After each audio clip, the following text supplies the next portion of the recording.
I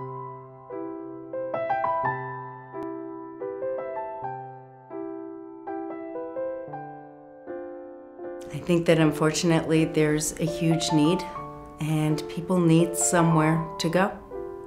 People can't get through this devastation on their own. I really needed to see someone who'd survived the death of their child, because I wasn't sure that was going to happen. And so I phoned Bereaved Families and arrived on their doorstep. I first came to BFO-Toronto in 1989, 3 years following the murder of my daughter Alice, and she was 11 years old and had been abducted then from our home and then raped and murdered. I came to BFO-Toronto in 2007.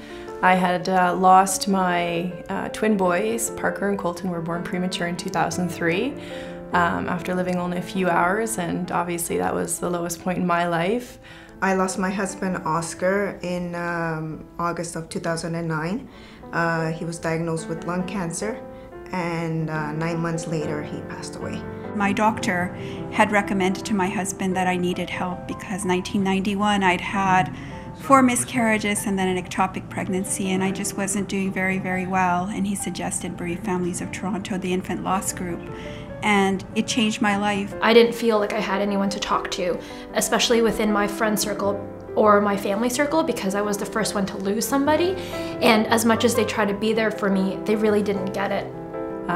It was when I met with other moms that I found the greatest comfort, because you could talk to someone who really knew your story and understood your feelings. I needed to find somebody to talk to, or that could relate to what I was going through, especially for somebody my age, because while everybody's starting their family, mine was at a stop. I needed someone that I could connect with on a really basic level. Like, I needed someone to talk to who had gone through the same experiences that I did, and I think that in most cases this is what people are looking for. They're looking to talk to someone who they can connect with without having to be concerned about whether or not they're going to start crying or break down or sound crazy or be weird or things like that. The thing about my group in 1992 is that each one of us wanted to have another baby, but each one of us was afraid. But being in that group, we got the courage to try again, and each one of us within that year got pregnant, and we're all parents now of these wonderful children that are 18, 19 years old. What did you tell me you learned in the group? That it's okay to be sad once in a while. The most valuable thing that the children's groups did for me and Bereaved Families did for me would have been really just to know that I wasn't alone, that the things that were going through my head and the feelings and the isolation weren't,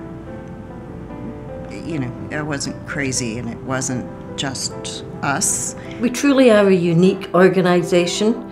We're the only organization, as far as I know, that offers that real self-help model, but our people, our facilitators, are supported by a professional community. So I think we get the best of self-help and some of the expertise of the professional community.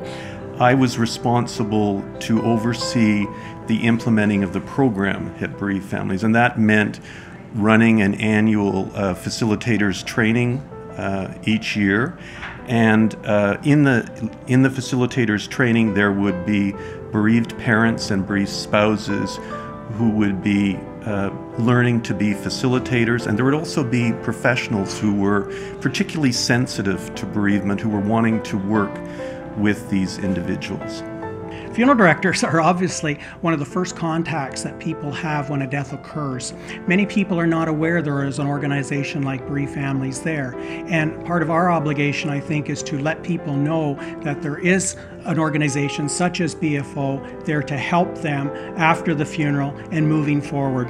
I wanted to help out in a way where people that had lost loved ones And I had experienced a lot of that through the gay community, where I lost friends almost every week.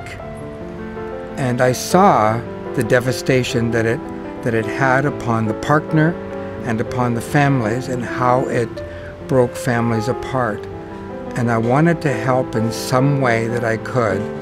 We're able to offer a lifeline that nobody else can, to have people who understand, who you can look into their eyes, who have walked the same journey, brings just enormous comfort, and more than that, real hope. Even though Dave and I both do partner loss groups, our losses are different. Dave and his wife were married for a long time. He was older when he lost his wife, and Scott and I were just getting started. They had experienced an illness where my loss was sudden, so I think with us being together, we're able to better represent the people in our group.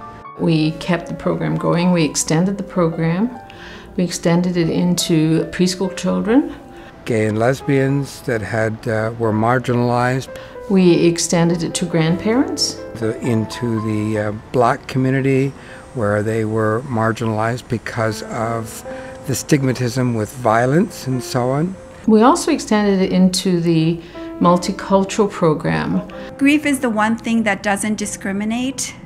It knows no boundaries. There's no racial boundaries. There's no economic boundaries. Everybody is at one point going to be grieving, and everybody at one point is going to need support while they're grieving. You feel like you're part of a community, that you're connected in a much deeper way than you are just meeting on the street. When I come to BFO and I participate as a facilitator in a group, or come to a board meeting, or do a fundraising call, that's the time I get to be a mom to Parker and Colton. So, you know, everybody gets every other part of my life, and this is the part that I get to give to them. It just seems to me that I have no choice but to be there and do whatever I can to help other people on that journey.